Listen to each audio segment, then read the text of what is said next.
Hey everyone, welcome back to the Small Talk Podcast. I'm Mike Smallegan. Today we got an exciting topic lined up for you today, home renovations. And we have two real estate pros in the house with us today. We have Chase and Kurt. So welcome to the show, guys. And let's talk about fixing up houses. Where does someone even start when they're thinking about doing home renovations? So like, what are some of the first steps that you guys would suggest? I would start with setting an overall goal. So a lot of people are doing renovations for a variety of reasons. Are you wanting to renovate your house because you're wanting to sell it soon? Awesome. Or are you wanting to renovate your house solely based on aesthetics? You just don't really like the current style of your home. So I think that, those types of renovations can go a variety of different ways. So I think, kind of starting with the main goal of your renovation is important.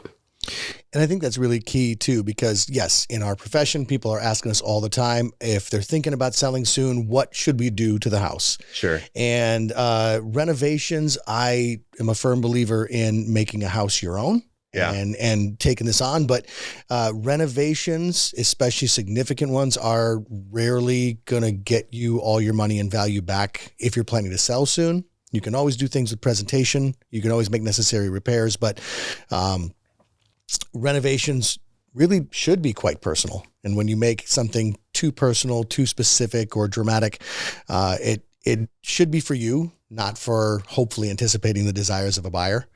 It can almost be counterproductive sometimes. So do you think that when you are planning to sell your house, what would that process look like? Would you reach out to the real estate agent to ask questions, or a home stager? Because maybe my taste might not be that of a buyer's. Yeah. And I did want to walk through that just briefly on the way there, is that when someone is looking at selling and they have a conversation like that, I think it's really important to be a conversation. It should be very particular to each home seller and each property. But number one, I think there are three different types of projects when you're thinking about selling your home and getting the most out of it. One is presentation. And yes, we provide a home staging consultation. And I think getting things neat and clean, decluttered, even curb appeal with fresh mulch or new flowers, trimming branches that are near sidewalks, and all of that. Curb appeal for sure. Curb appeal, yeah. Basic stuff that really anyone can do. Repair and replacement will also be very home specific, but what is something that affects the condition or the usability of the home that really should be repaired before going on the market? Cabinet doors that are hanging loose, broken tile in the shower, fixture that has always been problematic. Those kind of things should be addressed, and it just gives a lot more confidence to the buyers, and it's a lot more appealing.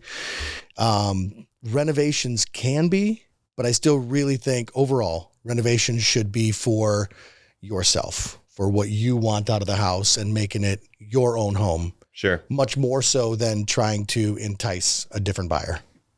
That good advice. Yeah. So step one is coming up with a plan for the renovation. Step two is putting together a budget. So how do you advise your clients to plan and put together a budget for renovation projects?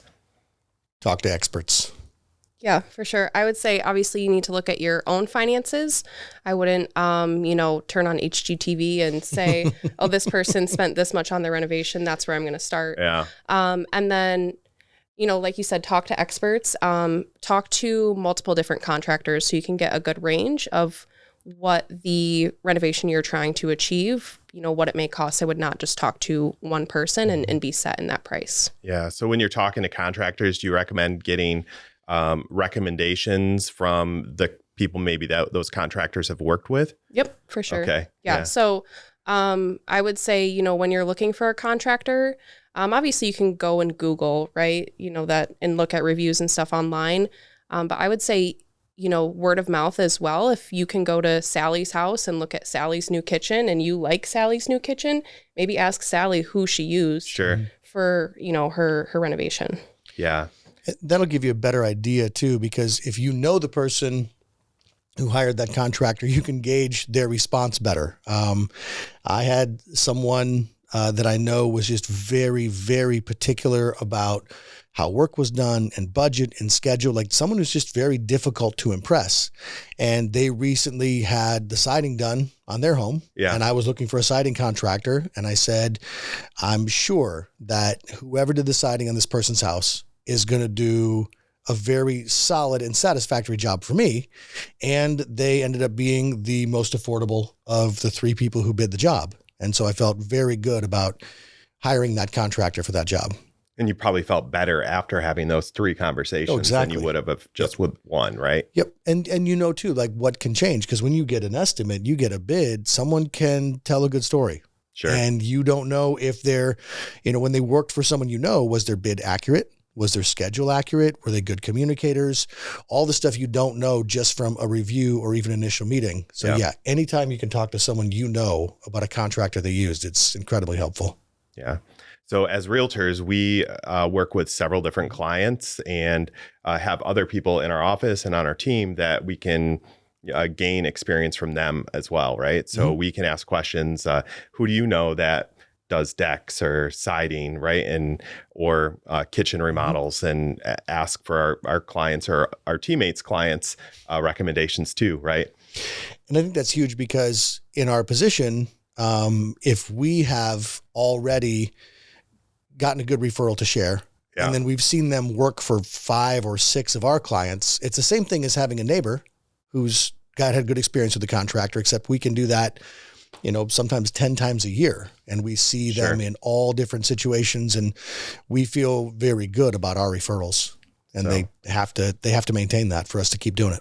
Yeah.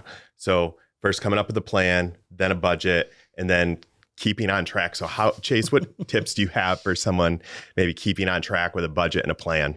Yeah. So I would say, clear communication is key between you and your contractor. And then I would also, when you're setting your budget, I would also set up some sort of like contingency fund for unexpected costs, because those are bound to come up, right? And you don't want to choose between, something boring in your house that just needs to be done versus, getting your new kitchen countertop. So if you have that set aside from the get-go, it becomes less abrasive when those things do come up. That definitely makes sense. Anticipate overages. Like just expect it. Yep. If everyone, sound like you're speaking from experience there, it will happen. And the hard thing is, we talk about the different contractors, and the number one thing for me is someone I trust, because they will do everything they possibly can and still get an unpleasant surprise. And unless they are going to lose money in their business, that unpleasant surprise is going to be a little unpleasant for you too. But if it's someone you trust, then you believe that. You don't think they're trying to shake you down or waste your money. Yeah. But it's just going to happen. There are things that nobody can anticipate. And if you just expect those overages, you build in that 10%, and it goes through clean, then you're pleasantly surprised and you're going to buy something nice when you're done. Yeah. But most likely there will be a few portions of the project that will go over budget, and you just want to be ready for that. Yeah. I actually recently had a roof redone, and the contractor actually budgeted in several sheets of wood and other materials that could be needed once they get into it. And then at the end of it, they were like, yeah, we didn't need these, and they took it back off. Yep. So I thought that was pretty forward thinking. And I was glad they did that, just to kind of alleviate some of the what ifs, but. And all those questions, I think that's why it's good to talk to other people or us to help out with that as well, because you don't think about that specific of a question. If we end up completing the project and there are extra materials unused, who gets that return? Yeah. Where does that go? Right. Where does that go? Did they just make more money because they budgeted extra material, or is that something that they're going to share with you? And those are questions you just don't even think of ahead of time. Yeah. So we have a budget, we have a plan, we have a contingency plan. So what are some of the updates that you guys see that are the biggest bang for your buck? So the things that make the most difference when doing remodels in terms of resale? Kitchen. Oh, yeah? I would say that the style of a home in terms of renovation, that is, kind of like we already spoke on, that just differs, based on the homeowner's personal style, right? But in terms of, if you're going to choose one room to renovate in your house, I would say, you should take a look at the kitchen first. When we look as realtors, when we look at, homes that we are going to compare against your home, one thing that we look at a lot is the kitchen to determine if it's a similar style and if the home has been, updated per se. So that's where I would start. Bathrooms also. But, bedrooms, living room, a lot of the time when you take the furniture out, it's essentially just a box. Yeah. Right. So, you can do easy, cheap things like, update paint, things like that. But generally, I would start with the kitchen and bathrooms. Everything in the kitchen is functional. There's style, there's certainly cosmetic preference, and people operate differently, but everything in a kitchen has a purpose. And that's why it makes such a massive difference in the house and why you can get more value out of it because, if you have high quality cabinets and high quality countertops and good fixtures and the layout is well done, it's very usable space. People will prioritize whatever particular cosmetic difference is less. Yeah. They'll care less if it's not quite the color they had in mind, if there's great storage and great open space and it's somewhere you can really get your work done. And the same with bathrooms. It's very, very functional space. So you can get a lot out of it without too much concern about exactly what it will look like for other people. Yeah. For me personally, a lot of times when I'm having guests over, the first place they go is the kitchen, right? They end up hanging out there all night. Yeah. So it is important. Yep. People do see that and the finishes matter. So what are some finishes that you're seeing that are popular right now in kitchens? Kitchens less so. I will say just overall, it's been a while now that I really think, and not just me, it's what we hear from our clients all the time, that just all of the grays, all the grays and the whites. And this is a bit personal, but the gray striated flooring, especially if you're looking at throwing some flooring in your house and wanting it to look high quality and having it stand out, just don't go with all the grays and all the whites. And I might be out on a limb here, but God forbid shiplap. I think. These are things that you shouldn't do. What should you do? Yeah. I want to get. They're I had to get that. things. I know. I had to get that off my chest a bit because I think everyone's going to be able to, in 10 years, look back and say, "Oh, I know when you remodeled your house and what show you watched." Because I'm not inviting you over. I have a gray and white kitchen because we thought it would be timeless before they became really popular. You think everything is timeless. You do at the time, and then it's just not. So that really shows it's fair. You should just do what you want with your renovation, because trying to make things timeless. Sometimes there are things that are timeless, but there's just bound to be. There's a reason that things are fads. So sorry for the rabbit trails, but another one that I do say about that, when you're looking at personalizing, you're making things your own, and yet you are considering at some point value for the future. I say personalize on the things that are so easily changed. You can see past paint color. You can repaint. You can make the entire room, especially something simple like a living room, look completely different with color. But when you start doing things with built-ins and with tile, then it suddenly becomes a major invasive renovation to change. So I shouldn't do my kitchen disco tiles? You should do your kitchen disco tiles as long as you have no concern for resale value later. If you're going to live there forever, do it. All right. Do the disco tiles. So I will stop ranting. What are some of the things that you've seen people respond to, personal experience, like really strongly with looking at homes and working with buyers? What you mentioned, right? So when we go into a home, and the kitchen is white typically. They have the gray floors, typically, some sort of muted gray or blue walls. That shows that the home has been updated from whatever it was, prior, right? And despite all that we've said about this style of home, it is a good base for a lot of people, to move in and to make it their own.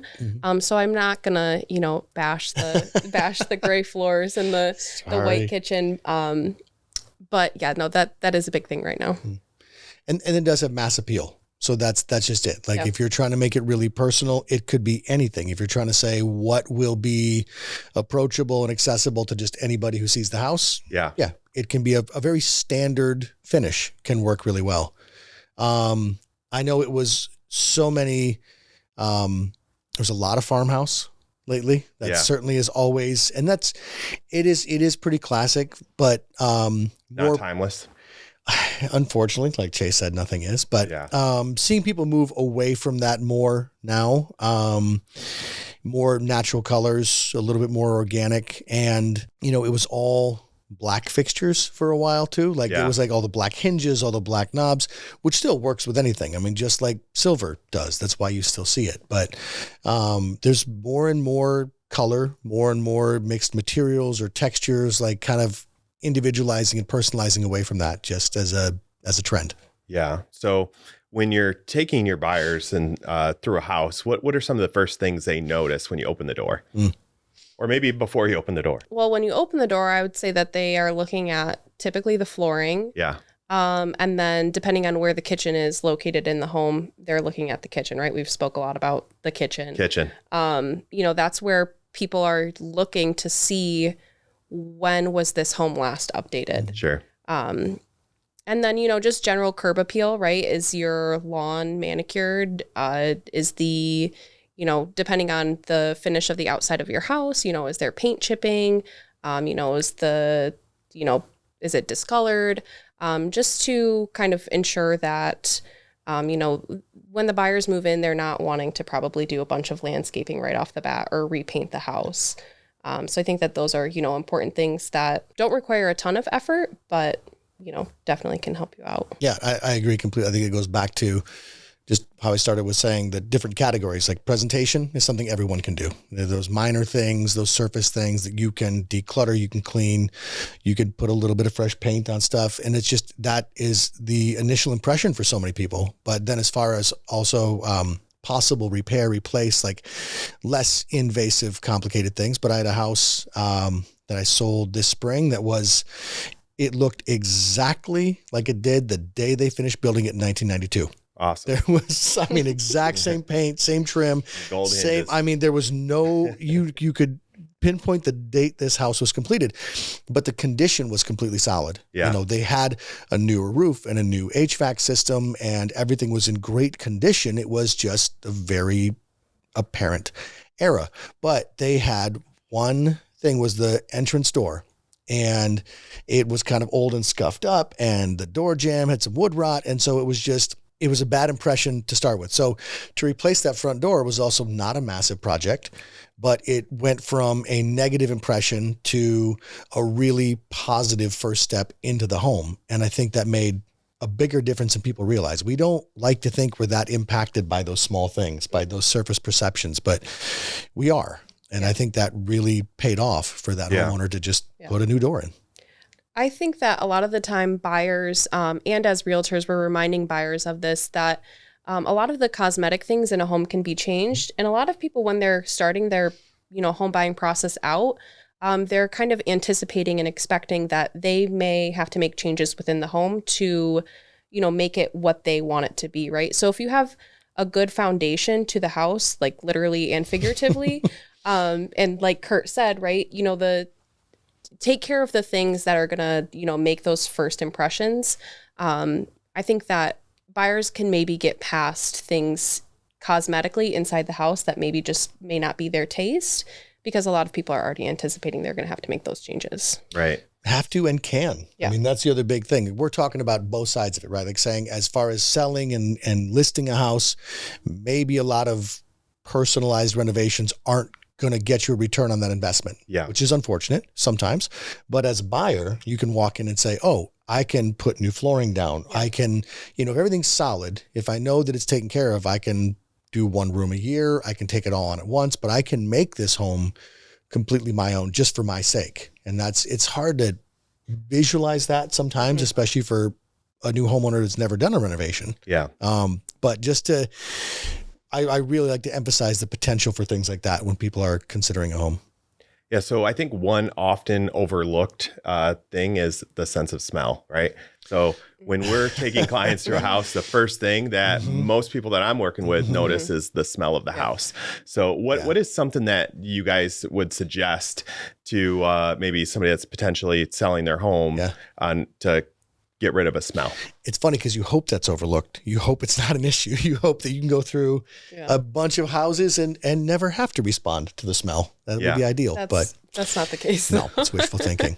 It also depends on why. You know, some people have multiple animals living in the house and you're just going to notice. Yeah. You know, if it's severe and they have, and this is also different. This is not renovation. This is, you know, definitely going Smell to renovation. Right. I would say it's an improvement to the house. It really is. But I mean, so it's, I just think it's going to be very effective to do that. And it might just be rugs. It might be carpet. A fresh coat of paint goes a long way. Yeah. Paint for sure. Paint for sure. And you don't want to paint, you know, I wouldn't say, hey, pick a color you like and paint because other people are going to like it. But if you're talking about smell, and you're talking about certainly that's another good example of what just about anybody can get done is if your walls are all beat up, there's gouges in the drywall, you know, patching and painting is also not really overwhelming, but it can change the entire experience, especially if you're drowning out some bad smell. Yeah, I would say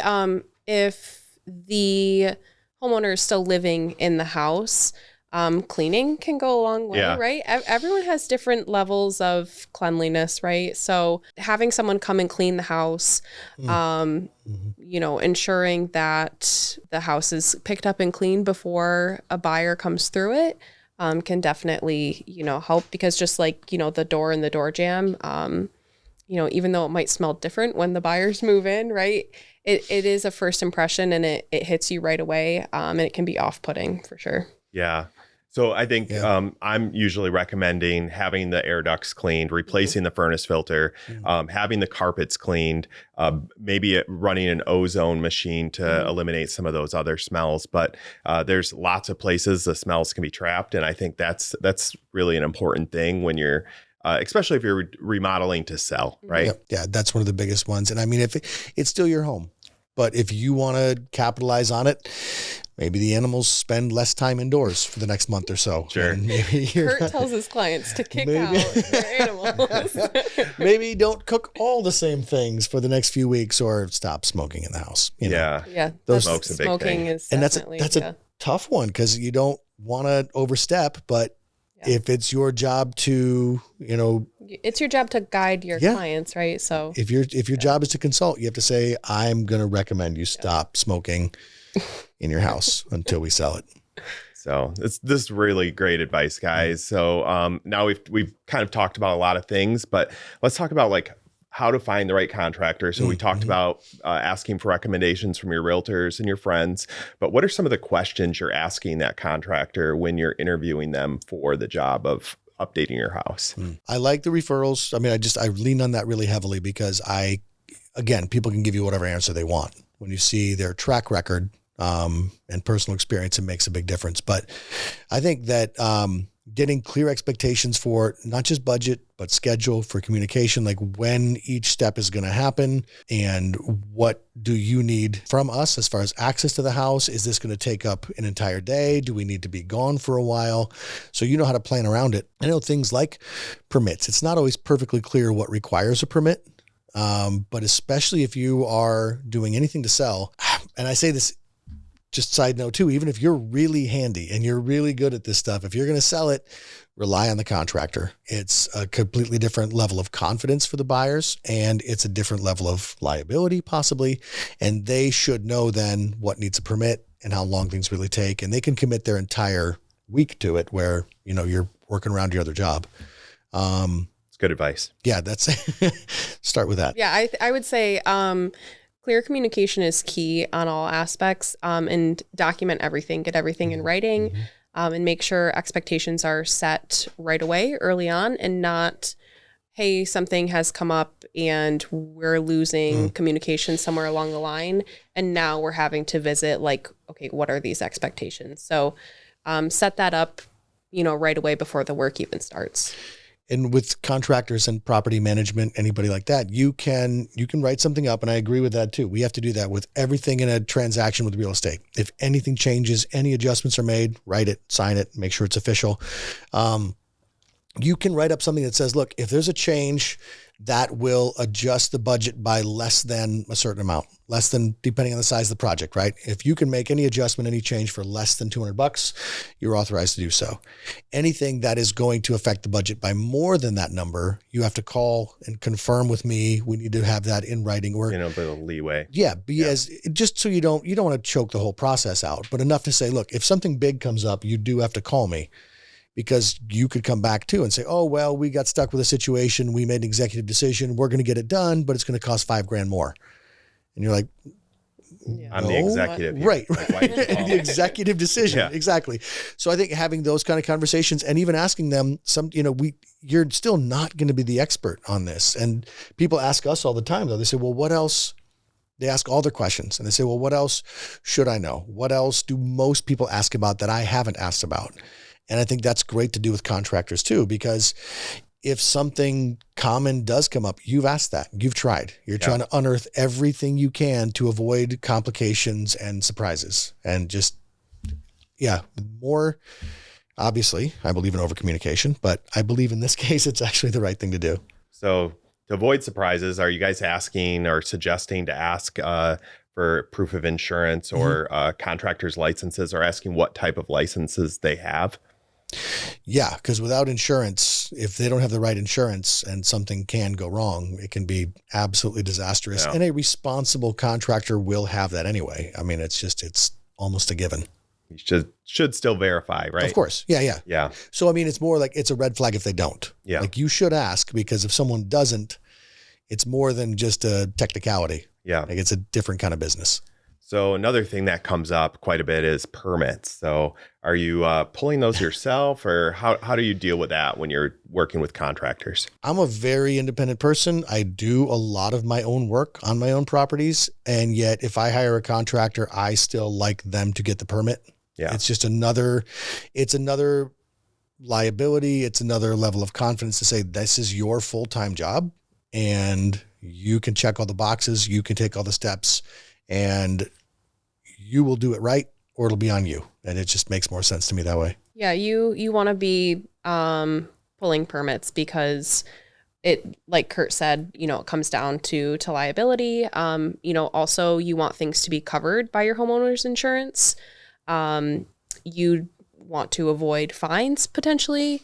And then, like we've kind of mentioned, when you are potentially going and listing your home, either, shortly after or in the future, buyers a lot of the time want to see that just for peace of mind. So they know that the things are done safely and correctly, when they're potentially moving their family into your home. Yeah. So if a contractor is pulling permits, the place they're pulling the permits from, normally the municipality, they're going to check to make sure that contractor has the appropriate license and insurance, right? So, and then they're also going to come out and inspect the property after the contractor is done with the work to make sure it's done to their satisfactory, right? Mm-hmm. So we as homeowners don't know the codes and regulations involved with doing home remodels or what it should even look like, right? Mm-hmm. So those city inspectors or municipality inspectors, they're going to come out and they're actually going to add a third layer of verification. Mm-hmm. I think it's totally worth it. So I definitely had contractors that have said, do you want me to pull permits? It's going to be an extra $50. And for them, it's an extra trip or two to pull the permit and paperwork. For you, it's saving $50, but you shouldn't look at it as just saving money. You're basically opening yourself up to more liability and more risk. On the flip side of like your direct involvement in the permits, which can cause more trouble than it's worth, right? You're talking about what it's really worth to you. I do think it's worth investing a lot of time in being on the property, in the property. If you're living there, it's easier. But even if you're not, like spending a lot of time checking in, getting your eyes on things and getting very regular updates with the contractor. Because a lot of times it's been 2 or 3 days. And even as you watch it unfold, you realize, oh, that is what I asked for. Yeah. I kind of feel like it's not going the direction I wanted, or I actually would like to see if it's possible to make a change, if you can. Yep. But the time that you would spend driving back and forth, figuring out the paperwork to do permits would be much better spent on site, there with the contractor at the same time and just staying very current on the progress and making adjustments if and when you can. Just staying involved throughout the transaction. Yep. Okay. Yep. It makes a lot of sense. Yep. It's a big deal, right? Our homes are usually our largest investment, and to have a active hand in any of the updates or renovations that are being done is important. And I was on site this morning with someone who's preparing interior doors for a big project, and looking at the print, looking at the framing, and saying, well, do you really want the door to go this way? Because I think wouldn't it be better to go this way? And at that moment with the contractor on site was the first time I said, yeah, let's do that differently. Yeah. And if I hadn't been there in person and hadn't had that interaction, it wouldn't have worked out as well. So what advice do you guys have for someone that maybe hires a contractor, starts a plan, and then the plan doesn't go as it should? How do you get it back on track, or what are your resolution steps? First, I would obviously communicate clearly with the contractor. Are you doing that in writing, or how are you communicating with a contractor? Well, obviously, if a problem comes up, I would speak to them, Okay. Right? Whether in person or over the phone. Revisit the contract that you have with the contractor. Sure. Take a look at that. If it comes down to it, do you need a mediator to kind of sit down and try to handle the things that you have issues with? And then, if worse comes to worse, and you need to hire an attorney, obviously don't jump to that right away. Make sure you have your paperwork in order, though, right? Yes. Yeah. That would definitely be the very last step. But if it comes down to it, that may be necessary, because a lot of the time renovations are not cheap things, right? You're not just throwing your pocket money at it. So it's important, especially, it's your home. You want things to be done correctly. Yeah. Good advice. And all of that also overlaps with, what we do on a daily basis, someone's home and a complex transaction with moving pieces. And the best advice I've ever gotten for that is from our broker, who says, just pause. Like, things start to get crazy, things start to get complicated, you start to get upset, just pause, slow down. Take those breaths to really, to say too, like, hey, well, we really wanted this kitchen done in a month, and now something crazy happened, and okay, fine. Take the time, slow down, figure it out properly. And if it's done in 6 weeks, it's way better than everything blowing up in your face. And so just relax and take your time and read through things carefully. And I will say more life advice than just specifically here, but if things start to get sideways and you need to communicate, don't text, never text. Yep. Talk in person if you can, especially, Sure. Again, on site. So you know exactly what you're saying. And it can sometimes just be a misunderstanding. Yeah. Like, oh, I really thought this is what you wanted. I'll change that. No problem. Or this is why we can't actually do what we both thought we could do. Once we started opening up the house, we found it's built differently than we could have seen from the outside. Yeah. It has to change. And you say, okay. But yeah, just have those conversations in person. And it hopefully will never get to the point of actually needing to be mediated or legally resolved, but all of those work. And those are all good steps in the process. I would say when you're starting off the process, similar to having money set aside for the unexpected costs, be prepared that things are going to come up, right? If you have that already in your mind that maybe things are going to take longer than expected, then you're not jumping to, I'm going to call my lawyer right now, right? Because it's probably not that necessary to do that. So if you go into it with, the idea that things are going to come up, things may take longer than possible, or things may take longer than you had prepared for. Yeah. Then it's not as alarming, and you're less likely to, get worked up over, the kitchen taking 2 weeks longer than the contractor said it would. Yeah. Anticipate overages, write everything down, talk everything through, and just, work through what needs to be done. Yeah. Make sure any adjustments to the contract are done in writing, Yep. right? Yep. So lots of really great advice. So thank you so much, Kurt and Chase, for sharing your wisdom on home renovations. And thank you to everyone for tuning in to our podcast. And if you need any recommendations for contractors, whether it's painting, siding, building an entire house, remodeling that kitchen that probably needs it with the disco tiles, reach out to Chase or Kurt. How dare you? And we have lots of recommendations. I'm not actually doing anything with disco tiles. Well, you could if you wanted to, No, Chase. it was a joke. I'm just saying.